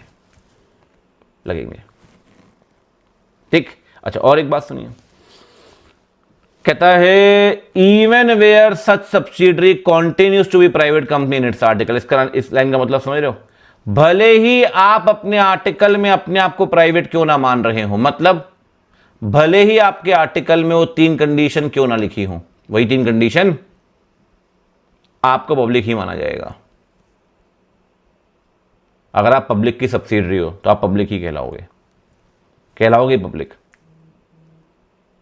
कहता सर पब्लिक कहलाओगे तो फिर आर्टिकल चेंज करना पड़ेगा ना, 3 कंडीशन हटानी पड़ेंगी ना फिर तो, क्योंकि पब्लिक मान लिया आपको। तो कहता कोई फर्क नहीं पड़ता, आप आर्टिकल चेंज करो या मत करो, कोई फर्क नहीं पड़ता। क्या बात कर रहे हो? कोई फर्क नहीं पड़ता आप आर्टिकल चेंज करें या ना करें, अगर आप पब्लिक की सब्सिडरी पब्लिक माने जाएंगे। लिखा हुआ है, कॉन्टिन्यूज लिख दिया सर। भले ही आप प्राइवेट के तौर पे कंटिन्यू करो एज इन इट्स आर्टिकल, मतलब आपको आर्टिकल भी चेंज करने की जरूरत नहीं है। Continues to be private in its article. भले ही आपके आर्टिकल में आपको प्राइवेट माना जा रहा हो, लेकिन कंपनीज एक्ट के अंदर तो बेटा पब्लिक ही माना जाएगा, इस एक्ट के अंदर पब्लिक ही माना जाएगा। तो आपके ऊपर पब्लिक कंपनी के सारे प्रोविजंस लगेंगे जैसे पब्लिक कंपनी ऊपर लगते हैं। तो अब आप बताइए क्या यहां पे हमें आर्टिकल अमेंड करने की जरूरत है? नहीं है ना सर। कह रहा है continues to be a private, even where it continues to be a private company in its article. तो क्या इसे आर्टिकल चेंज करने की जरूरत है? यहां पे चेंज करने की जरूरत नहीं है। It need not be altered, article need not be altered even if article contain those 3 conditions, even if article contains those 3 conditions, and even if article continues to contain those 3 conditions, the company shall deem to be a public company. Reason being, you are a subsidiary company of a public company. Got it bro, got it. ठीक है, this was the last nail in the coffin. ठीक है, on the coffin. ठीक है, anyways तो यहाँ पे ये एक नोट 1 ने वहाँ बनाया था, एक नोट यहाँ बना देते हैं। ऐसी क्या बात है भाई? आ जाओ। ठीक है, क्या कहता है? कहता है सर ये वाला पॉइंट लिखना बनता है यार एक बार। बिल्कुल बनता है सर। कहता है if a private company is a subsidiary of a public company, अगर प्राइवेट कंपनी पब्लिक की सब्सिडरी है, then it shall deem to be a public company. सिर्फ इस क्लॉज के लिए नहीं लाला, पूरे के पूरे कंपनीज एक्ट के लिए आपको क्या माना जाएगा? Deem to be a public company for the purposes of this act, for the purposes of this act. क्या आर्टिकल चेंज करने की जरूरत है? नहीं। Even when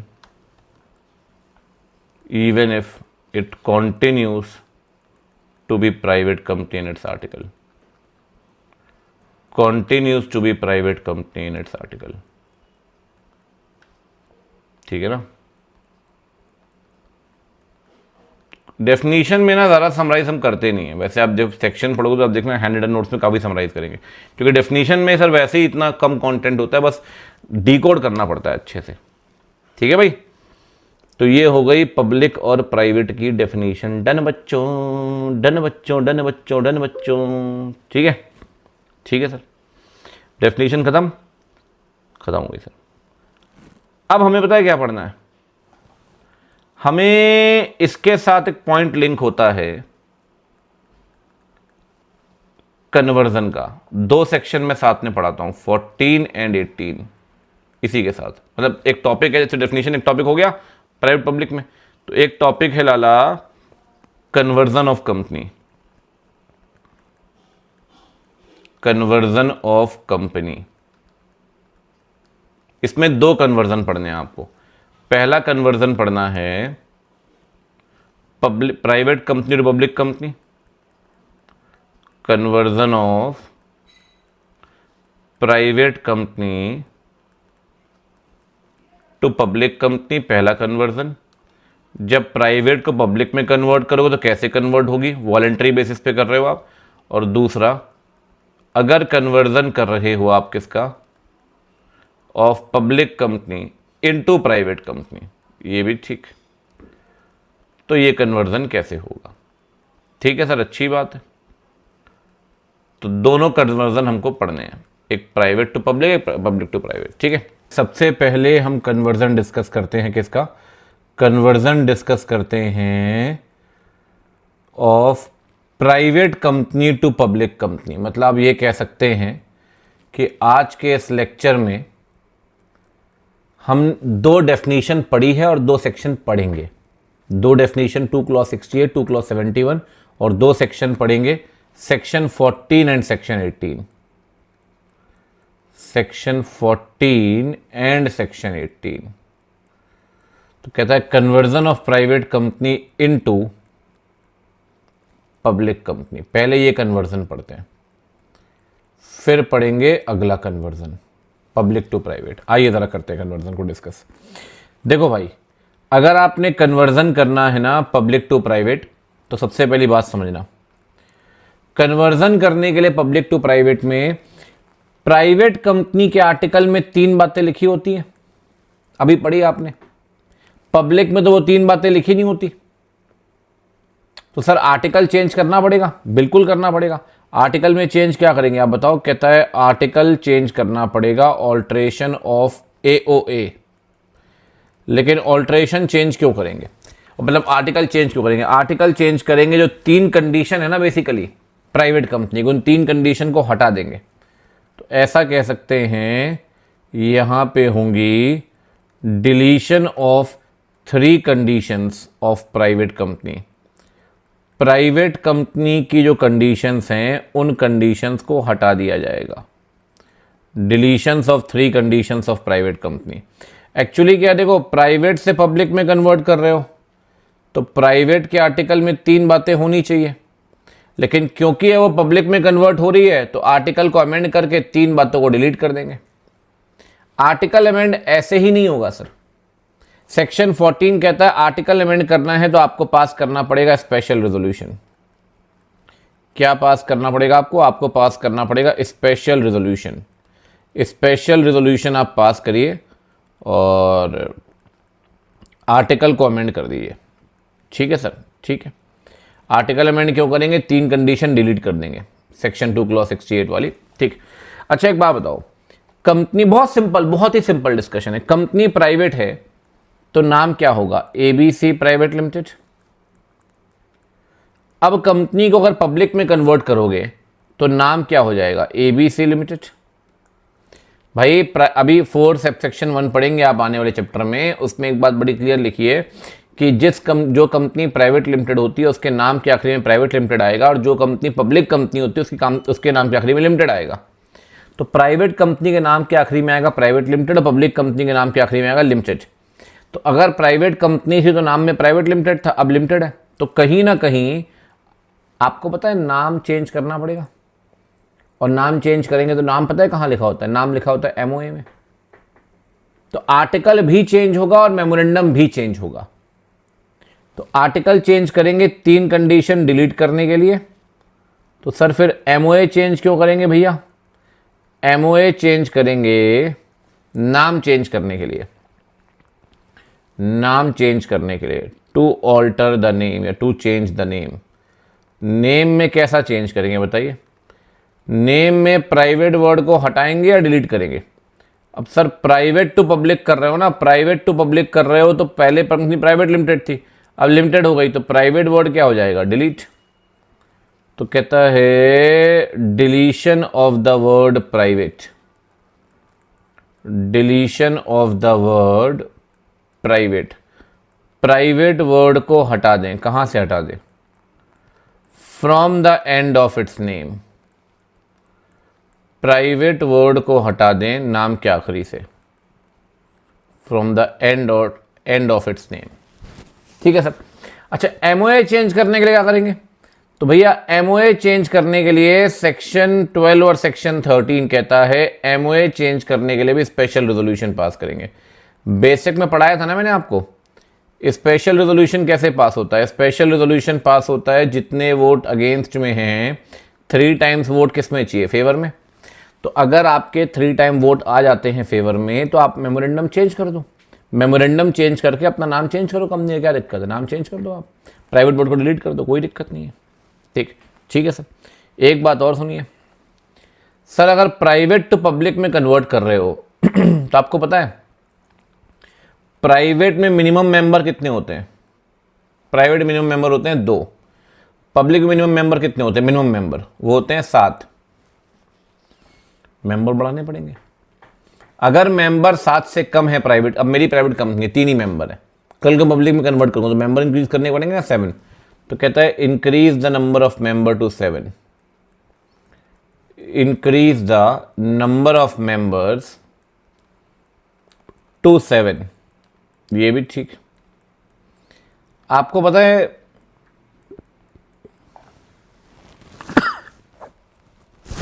sorry, private company minimum 2 director होते हैं।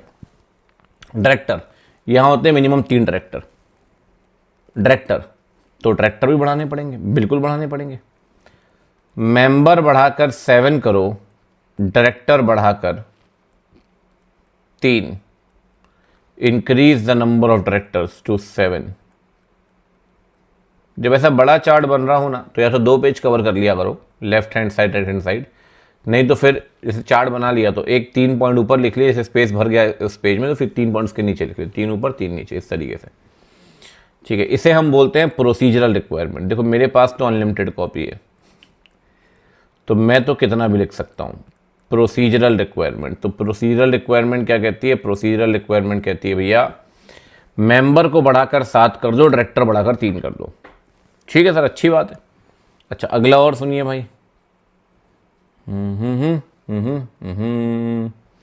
सर आपने एसआर पास कर लिया, आपने मेंबर बढ़ा दिए, आपने मेमोरेंडम चेंज कर लिया, आपने आर्टिकल चेंज कर दिया, गवर्नमेंट कहती है हम कैसे मान लें? ये भी बात ठीक है। गवर्नमेंट कहती है हम कैसे मान लें, तो गवर्नमेंट भरोसा कैसे मानेगी आपका? तो फाइलिंग करनी पड़ेगी आपको, बिल्कुल करनी पड़ेगी। फाइलिंग किसके पास करेंगे? फाइलिंग करेंगे लाला आरओसी के पास। आरओसी के पास क्या फाइल करेंगे? आरओसी के पास फाइल करेंगे सबसे पहले चेंज किया हुआ आर्टिकल, ऑल्टर्ड आर्टिकल। चेंज किया ना आपने, आरओसी के पास, आरओसी वर्ड सुना है आपने? Registrar of companies, registrar of companies, सारी फाइलिंग वहीं होती है। तो अब आपने ऑल्टर्ड एमओए और आपको फाइल करनी पड़ेगी एसआर जो पास किया उनकी कॉपीज, एसआर की कॉपीज फाइल करनी पड़ेंगी। ठीक है ना, विद द आरओसी। आरओसी क्या करेगा सर? आरओसी रजिस्ट्रेशन करेगा, बिल्कुल करेगा। ROC will register the conversion. मुझे एक बात बताइए, कंपनी का नाम ही बदल गया। कंपनी का नाम पहले था एबीसी प्राइवेट लिमिटेड, अब नाम हो गया एबीसी लिमिटेड। तो भैया जब सेक्शन 7 आप पढ़ेंगे तो सेक्शन 7 के अंदर पढ़ेंगे, जब कंपनी रजिस्टर होती है ना, तो कंपनी को रजिस्टर होने पर मिलता है सर्टिफिकेट ऑफ इनकॉर्पोरेशन। क्या मिलता है? Certificate of incorporation. तो वो सर्टिफिकेट ऑफ इनकॉर्पोरेशन किस नाम पे मिला हुआ? एबीसी प्राइवेट लिमिटेड के नाम पे। लेकिन आज कंपनी एबीसी लिमिटेड बन गई, तो ये सर्टिफिकेट ऑफ इनकॉर्पोरेशन ही बेकार हो गया ना इस नाम का, उसी में थोड़ी काटापीटी करोगे। तो रजिस्ट्रार आपको नया सर्टिफिकेट देगा नए नाम पे। ROC will issue a fresh certificate of incorporation, a fresh certificate of incorporation। ठीक है, साथ में रजिस्ट्रार सर्टिफिकेट इशू करेगा। साथ में ध्यान रखिए, रजिस्ट्रार इसके बाद जैसे ही सर्टिफिकेट इशू करेगा।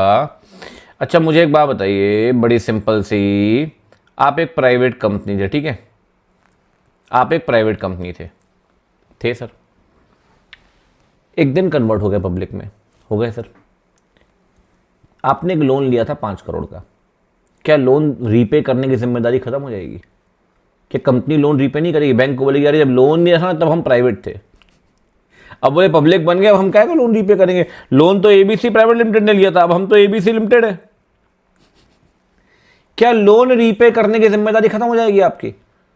कहता है सर ध्यान रखिए, rights and liabilities will remain the same. Rights और लाइबिलिटीज में कोई भी फर्क नहीं पड़ेगा, क्लियर लिखा हुआ है सेक्शन 18 के अंदर, rights and liabilities will not be affected after conversion. वो सेम रहेंगे, वो सेम रहेंगे। After conversion they will remain same. ये भी ठीक। और एक बात और ध्यान रखिए, हम सेक्शन कौन सा पढ़ रहे हैं वैसे भी? 14 और 18, कन्वर्जन का भी सेक्शन पढ़ रहे हैं और आर्टिकल चेंज करो उसका भी सेक्शन पढ़ रहे हैं, ठीक है ना। इसमें मैं एक सेक्शन और लिंक करता हूं बेटा, वो है सेक्शन 15। एक बार सुन लो ध्यान से, सेक्शन 15 क्या बोलता है। सेक्शन 15 कहता है ये जब जब भी, अभी तो आपने शुरू किया है, जब जब भी मेमोरेंडम आर्टिकल चेंज होगा, जब कभी मेमोरेंडम आर्टिकल चेंज होगा, ध्यान रखना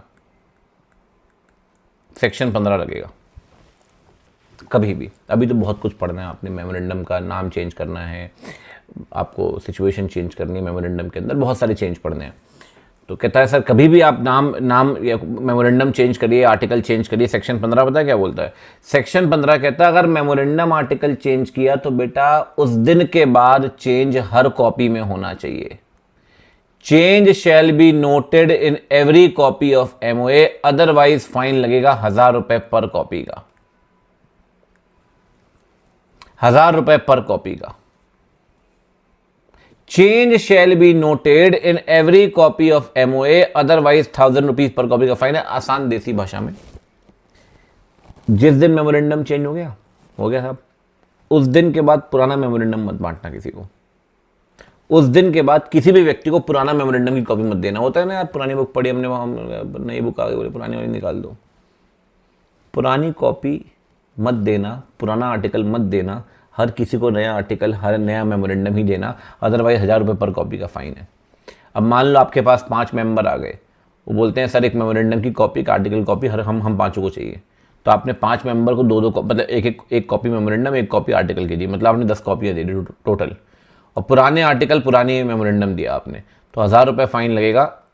10,000 का फाइन है कंपनी के ऊपर। अगर आप पुराना मेमोरेंडम पुराना आर्टिकल बांटते हैं तो 10,000 रुपये फाइन लग जाएगा। अगर 10 कॉपी दी है तब 1 लाख कॉपी दोगे तो 10 लाख फाइन लगेगा।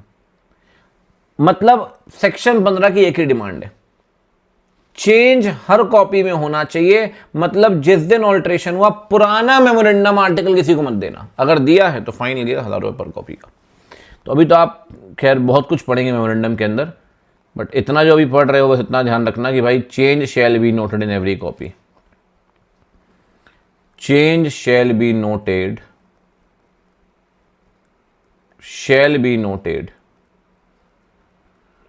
in every copy of MOA and AOA, in every copy of MOA and AOA, AOA और MOA की हर कॉपी में चेंज होना चाहिए। अदरवाइज कितना फाइन है भाई? अदरवाइज फाइन ऑफ रुपीज, कितना फाइन लगना है? 1000 रुपये पर कॉपी। मैं ऐसे लिख रहा हूं 1000 रुपये, एग्जाम में ऐसे मत लिखना, ठीक है ना। 1000 rupees per copy shall apply. ये बात कहां दी गई है? ये बात जो आपने पढ़ी है, change shall be noted in every copy, ये बात दी गई है सेक्शन 15 के अंदर, सेक्शन 15 के अंदर, ठीक है सर। डन है बात? डन है सर। तो 7 पॉइंट हो गए अपने। स्पेशल रेजोल्यूशन पास करिए, आर्टिकल चेंज करिए, 3 कंडीशन हटा दिए। स्पेशल रेजोल्यूशन पास करिए, मेमोरेंडम चेंज करिए, नाम में से प्राइवेट वर्ड डिलीट कर दिए, मेंबर को बढ़ाकर 7, डायरेक्टर बढ़ाकर 3, फाइलिंग करिए, रजिस्ट्रेशन सर्टिफिकेट मिलेगा, चेंज होगा हर कॉपी में नोट, अदरवाइज 1000 रुपये पर कॉपी का फाइन लगेगा, ठीक है। ये कब है? प्राइवेट पब्लिक में। अगर मैं आपसे बोलूं उल्टा कन्वर्जन हो, तब उल्टा कन्वर्जन यानी कि conversion of public company into private company, conversion of public company into private company, ये कन्वर्जन होगा पब्लिक टू प्राइवेट। अब आपको बोलते हो चलना है साथ साथ में, वैसे मैं होमवर्क देता हूं बट ठीक है, कभी कभी करवा भी देते हैं, ऐसी कोई बात नहीं है। अब बताइए, अगर आप कन्वर्जन करते हैं पब्लिक का प्राइवेट में, सबसे पहले बताओ प्राइवेट के आर्टिकल में 3 कंडीशन आनी चाहिए? बिल्कुल आनी चाहिए सर। तो भैया 3 कंडीशन आनी चाहिए तो आर्टिकल चेंज होगा? बिल्कुल होगा सर। ऑल्टरेशन ऑफ ए ओ ए, यहां आर्टिकल चेंज क्यों करोगे? यहां आर्टिकल चेंज करोगे 3 कंडीशन हटाने के लिए, ऐड करने के लिए। सर पब्लिक को प्राइवेट में कर रहे हो ना, तो प्राइवेट के आर्टिकल में 3 बातें होनी चाहिए, मतलब आपको ऐड करना पड़ेगा। क्या ऐड करना पड़ेगा? एडिशन ऑफ 3 कंडीशंस, बिल्कुल ठीक बात है। कौन से 3 conditions? Addition of 3 conditions of private company, सत्यवचन। अच्छा एक बात बताओ, आर्टिकल चेंज करना है तो कौन सा रेजोल्यूशन पास करोगे?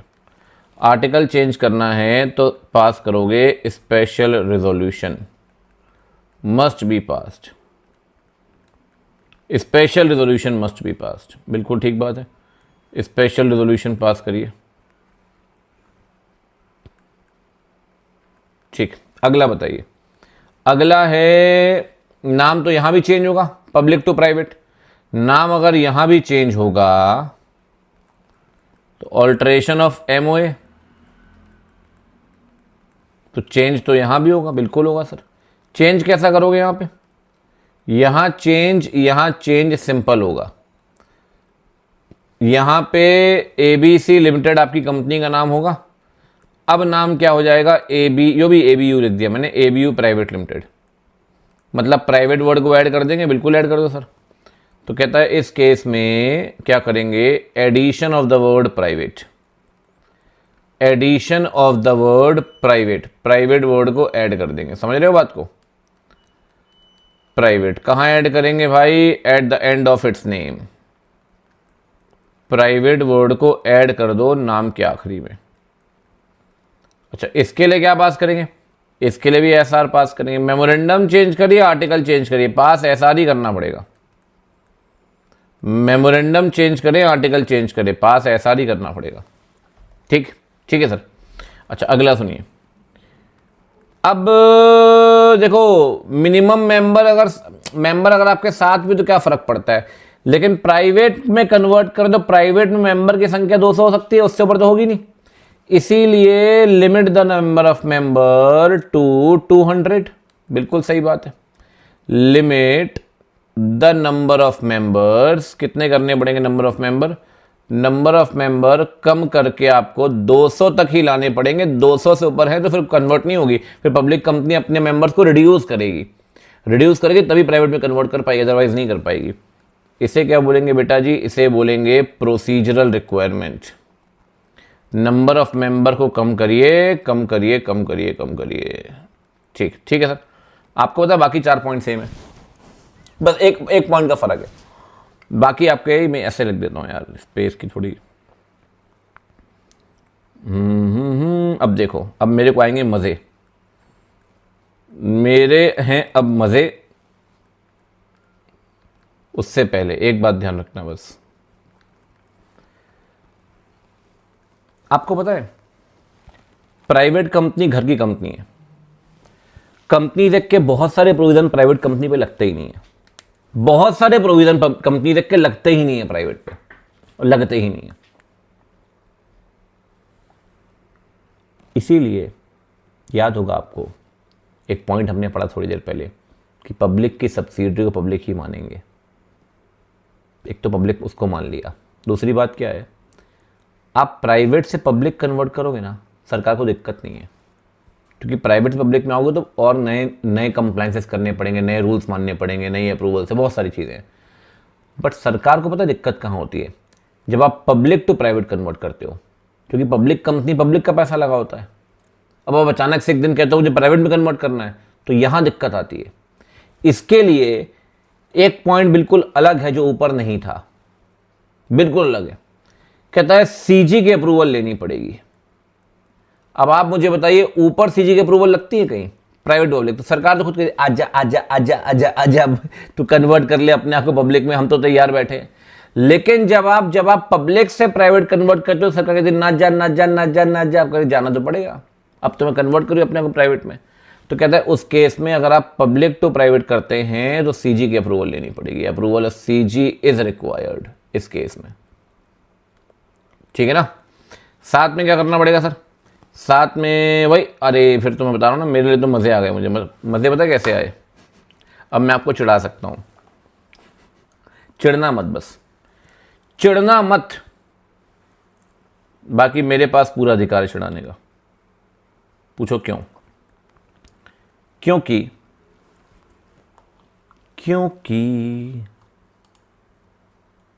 ये चारों पॉइंट सेम है, पता आपको? ये चारों पॉइंट सेम है। क्या बात कर रहे हो? यही तो मज़े हैं। अरे सर, तो मज़े ही आ गए, सही में मज़े आ गए। तो फिर कह रहे ऐसी लग्जरी हमारे पास कब आएगी? ऐसी लग्जरी हमारे पास कब आएगी जब हम भी कॉपी पेस्ट कर सकें? हमें तो लिखना ही पड़ेगा सर। बस ये बन जाओ, उसके बाद आ जाएगी लग्जरी। ऐसी क्या बात है?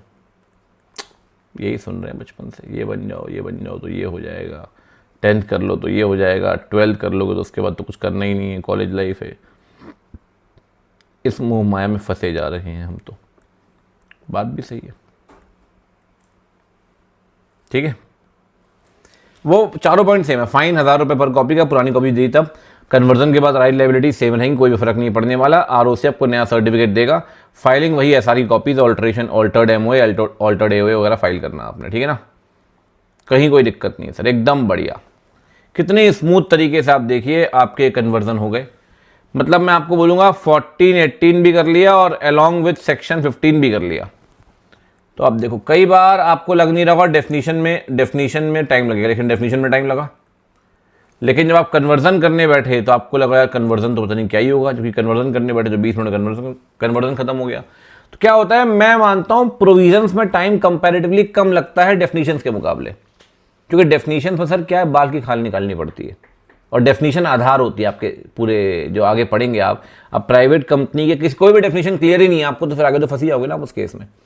तो इसलिए वो बेस है बेसिकली, और ये क्या है, तो प्रोविजंस है, तो अपने आप एकदम बढ़िया। देखो चार्ट की तरफ हो गया, कोई दिक्कत नहीं है। हाँ, मान लो एग्जाम में क्वेश्चन आ गया तो चार्ट नहीं बनाना आपने, फिर कैसे बनाओगे समझ गए? पॉइंट बनाने हैं आपको, पॉइंट। यही जो चार्ट में लिखा है यही पॉइंट में लिखना है, जितना कुछ चार्ट में लिखा है बस पॉइंट 1 2 3 4 5 6 थ्योरेटिकल क्वेश्चन, ठीक। 2-3 बातें आपको बतानी है स्टार्टिंग में। जो भी हम डिस्कशन कर रहे हैं साथ में हम प्रीवियस ईयर क्वेश्चन डिस्कस करते हुए चलेंगे, ठीक। प्रीवियस ईयर क्वेश्चन जिस बुक से मैं पढ़ा रहा हूं उसमें मैंने टॉपिक के बाद ही रखे हुए हैं, ठीक है भाई। और मैंने आपको दिया होगा बच्चों एक एलिमिनेटर। एलिमिनेटर में जितने भी प्रीवियस ईयर क्वेश्चन हैं सॉल्व हैं, कुछ पुराने क्वेश्चंस हैं, कुछ थ्योरेटिकल हैं पूरे के पूरे, तो वो हमने कुछ पुराने दौर के तो हमने अनसॉल्व रखे हैं, बाकी सारे सॉल्व क्वेश्चन थे। फिर भी आपको और कंपाइलेशन चाहिए सर, वो क्वेश्चन कम पड़ रहे हैं, तो फिर हमारा एक बूस्टर आता है जिसमें आरटीपी एमटीपी का भी कंपाइलेशन है, वो एक अलग बुक है। बट हम क्लास के साथ आपको जो मेन बुक दे रहे हैं साथ में एलिमिनेटर भी दे रहे हैं आपको। तो एलिमिनेटर जैसे आपके पास ये बुक होनी चाहिए अगर आपने लिया है तो, ठीक। तो इसमें क्वेश्चन विद सॉल्व आंसर्स, कुछ आंसर मैं आपको लिखवाऊंगा, अभी तो खैर पहली क्लास में थोड़ा समझाऊंगा आपको कि भाई कैसे आंसर लिखना है, फिर मैं आगे आपको होमवर्क दूंगा, फिर मैं लिखवाऊंगा। तो एलिमिनेटर के अंदर सॉल्व भी है, तो हम क्वेश्चन में डिस्कस करेंगे। बहुत जगह मैं आपको सॉल्व आंसर दिखा दूंगा, बहुत जगह हम क्वेश्चन करते हुए चलेंगे डिस्कस।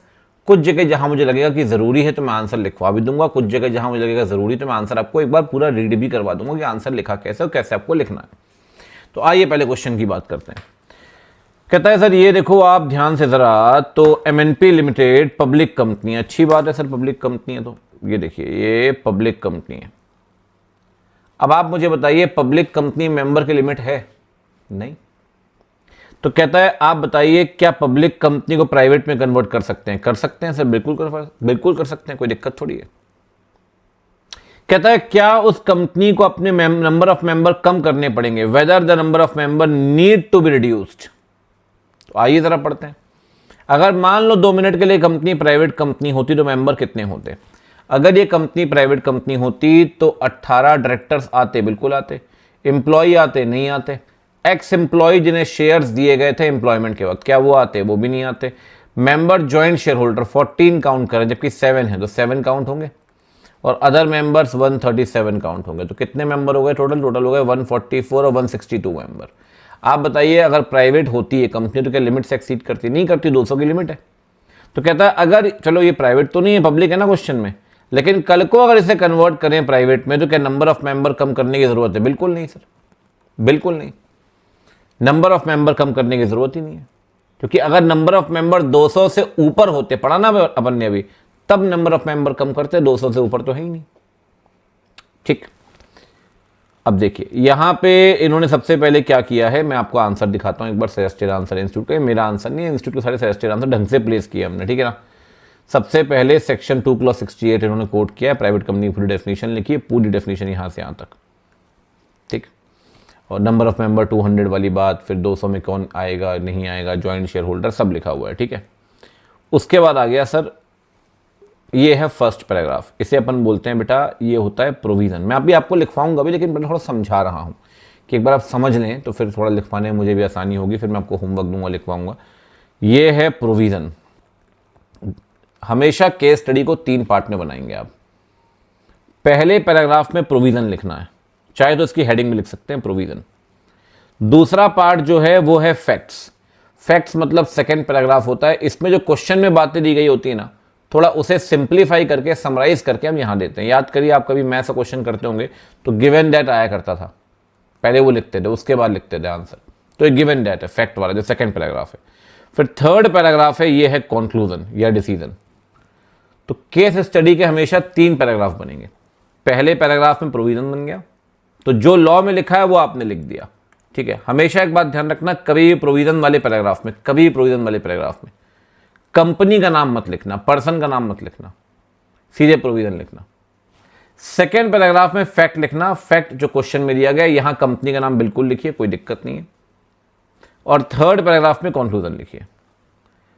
2-3 मेरी बातें ध्यान रखना, प्रोविजन वाले पैराग्राफ में सेक्शन नंबर और ईयर अल्फाबेटिकली नहीं लिखेंगे तो भी चलेगा, लेकिन बाकी सब कुछ अल्फाबेटिकली लिखना आपको, ठीक। यहां पे आप नंबर का यूज करिए, कोई दिक्कत नहीं है, इसको अल्फाबेटिकली मत लिखते रखना भाई। ये सेकंड पैराग्राफ है, थर्ड पैराग्राफ है। अब देखो इन्होंने क्या लिखा है, एमएनपी लिमिटेड को कन्वर्ट कर सकते हैं, कोई दिक्कत नहीं, मेंबर 200 तक है। तो इस केस में 162 मेंबर हैं, लिमिट के अंदर हैं, इसलिए आप कन्वर्ट करिए। कोई भी जरूरत नहीं है second decision number of member कम करने की, क्योंकि ऑलरेडी 200 से कम है, 162 मेंबर है। समझ में आ रही बात? तो ये है भाई आपका इसका आंसर, ठीक है। अभी एक मैंने आपको दिखाया, अब मैं आपको अगली क्लास में एक होमवर्क दूंगा, फिर एक लिखवाऊंगा। थोड़ा मेरी अलग स्ट्रेटेजी होती है, ठीक है, थोड़ा सा आप समझ पाएं चीज़ों को, थोड़ा सा आपको दिमाग में जाएगा कि भाई लिखना क्या है, ठीक है। अब देखिए एक क्वेश्चन और है, XYZ लिमिटेड प्राइवेट कंपनी है, फंड्स रेज करना चाहती है पब्लिक से, आप फाइनेंशियल एडवाइजर हैं, आप बताइए क्या acceptance of deposit from public allowed है? सर प्राइवेट कंपनी है, क्या प्राइवेट कंपनी डिपॉजिट ले सकती है पब्लिक से पैसा मांग सकती है? नहीं मांग सकती सर। मैंने ना पुराने दुनिया जाने क्वेश्चन रखे हैं, दुनिया जहान के 2002-3 के भी क्वेश्चन दिख जाएंगे, 2009 के भी दिख जाएंगे, बहुत सारे क्वेश्चन रखे हैं हमने, ठीक है। डन है भाई। तो ये हो गया आपका एक क्वेश्चन डन, डिस्कशन डन। आज कोई होमवर्क नहीं है, होमवर्क मैं अगली क्लास से दूंगा, ठीक है। तो आज इस सेशन में प्राइवेट पब्लिक के अंदर इतना ही डिस्कस करते हैं, बाकी बात होगी अगली क्लास में। तो आज प्राइवेट पब्लिक की हमने पूरी बात कर ली, प्राइवेट पब्लिक की डेफिनेशन भी डिस्कस कर ली और साथ में आपका सेक्शन 18+19 भी कर लिया। अब इसके बाद हम बात करेंगे होल्डिंग सब्सिडरी की, लेकिन आज नहीं, अगली क्लास में। तब तक के लिए bye take care, see you, मिलते हैं।